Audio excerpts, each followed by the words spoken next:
Assalamualaikum warahmatullahi wabarakatuhu. Alhamdulillahi rabbil alamin. எல்லா புகழும் தூணின்றிவான் படைத்த இறைவன் அல்லாஹ் அவனொருவனுக்கே அல்ஹம்துலில்லாஹ்.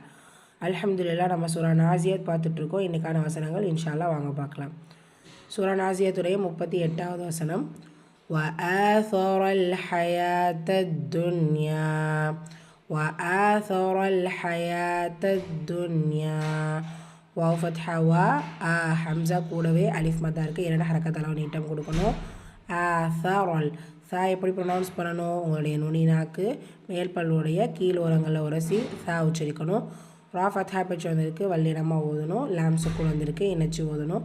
வ ஆசரல் ஹயாத்த ஹா ஃபத்ஹா லைட்டாக உச்சரிக்கணும். ஹயா யா ஃபத்ஹா கூடவே அலிஃப் சொகீரா.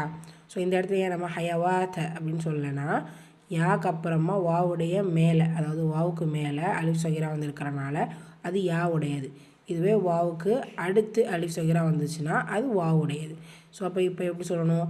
ஹயாத்த தால்ல ஷத்தா இருக்குது, அழுத்தம் கொடுக்கணும். ஹயாத்த துன்யா.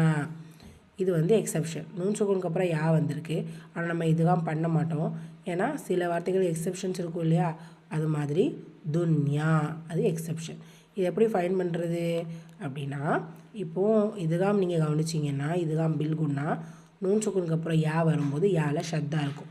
ஸோ நீங்கள் ஒரு சின்ன ஹிண்ட்டு மாதிரி தான், யால ஷத்தா இருக்கும். ஆனால் இந்த இடத்துல யால ஷத்தா இல்லை. ஸோ அதனால நம்ம இதுகாம் பண்ண மாட்டோம். சரியா? ஸோ துன்யா வஆஃபரல் ஹயாத்த துன்யா. 39வது வசனம் இன் சூரா நாசியாத்.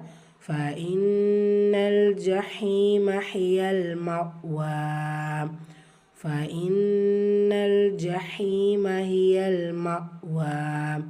ஃபா ஃபத்ஹா ஹம்ஸா கஸ்ரா ஃபாஇ நூன் முஷத்ததா குன்னா செஞ்சு ஓதணும்.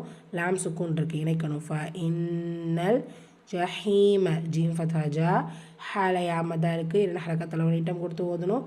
ஜஹீம ஹிய ஹா கஸ்ரா யா ஃபத்ஹா ஹிய லாம் சுக்குன் ஹியல் ம வ மீம் ஃபத்ஹா ஹம்சா சுக்கூன் ஐன் கல்கலாக பண்ணிடாதீங்க.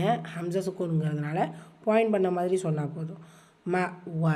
ஸோ நான் இந்த இடத்துல சொன்னேன்ல, வாவுடைய மேலே, வாவுக்கு தலைக்கு மேலே இருக்கக்கூடிய அலிஃப் முந்தைய எழுத்துடையது அப்படின்னு சொன்னேன்.